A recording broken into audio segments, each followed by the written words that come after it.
o engajamento, o comprometimento da equipe de colaboradores como fator para alcançar melhores resultados de mercado é a experiência da Gallup Consulting. E eu falo exatamente agora com o Sérgio Paes, que é representante da Gallup e que nos explica melhor agora exatamente de que modo, Sérgio, o comprometimento da equipe pode contribuir para melhores resultados em uma organização.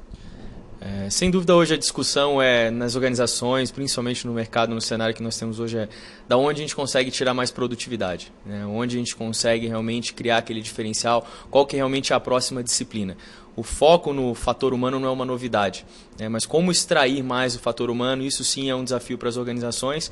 Atrelado a isso, nós temos a questão da retenção hoje num mercado que não oferece nem quantidade de profissionais, tampouco qualidade desses profissionais. Então o engajamento se torna um fator bastante crítico nesse processo. O engajamento nada mais é do que uma forma de criar um compromisso, de criar um elo que transcende o elo simplesmente racional, quando a gente fala de salários, benefícios, enfim. Existe uma série de fatores que são importantes. Ao longo dos últimos anos, principalmente dos últimos 15 anos, a Gallup tem investido muito em compreender um pouco melhor quais são realmente esses fatores críticos para o ambiente de trabalho. Nós sabemos que existem uma série deles, como treinamento, capacitação, salário, benefícios, enfim, uma série de fatores que importam, que são realmente importantes, mas quando nós falamos de produtividade, de eficiência, de retenção, talvez não sejam esses os principais fatores que realmente influenciam. E é justamente aí que nós pretendemos agir, ou seja, não só desenvolver uma métrica, mas desenvolver uma abordagem para que as empresas consigam efetivamente aplicar e aí impactar positivamente os resultados.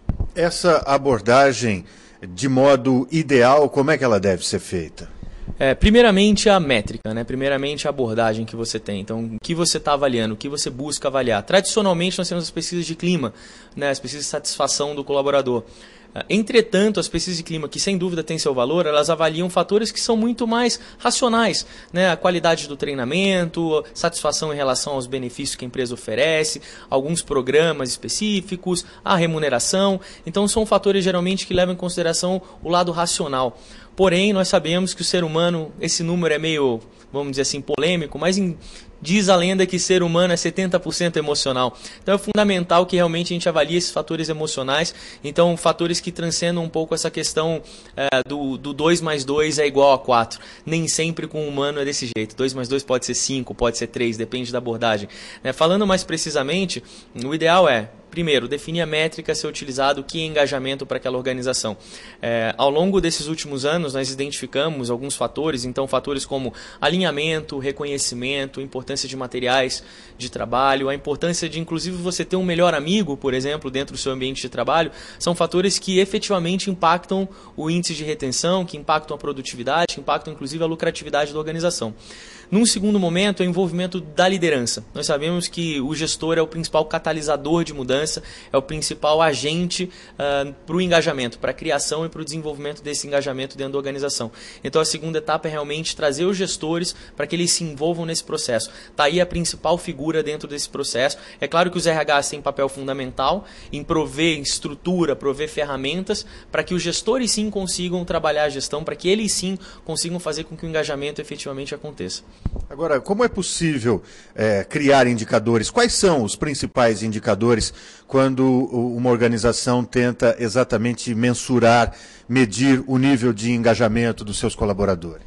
Perfeito. A Gallup fez uma pesquisa no meado da década de 90 para identificar quais são realmente esses fatores, né, o que importa. Nós chegamos a 12 elementos, né, 12 elementos críticos na gestão do ambiente de trabalho, que pode parecer até estranho no primeiro momento, né? Essas organizações estão acostumadas a avaliar 60, 70, 80 pontos, e a gente começa a falar de 12.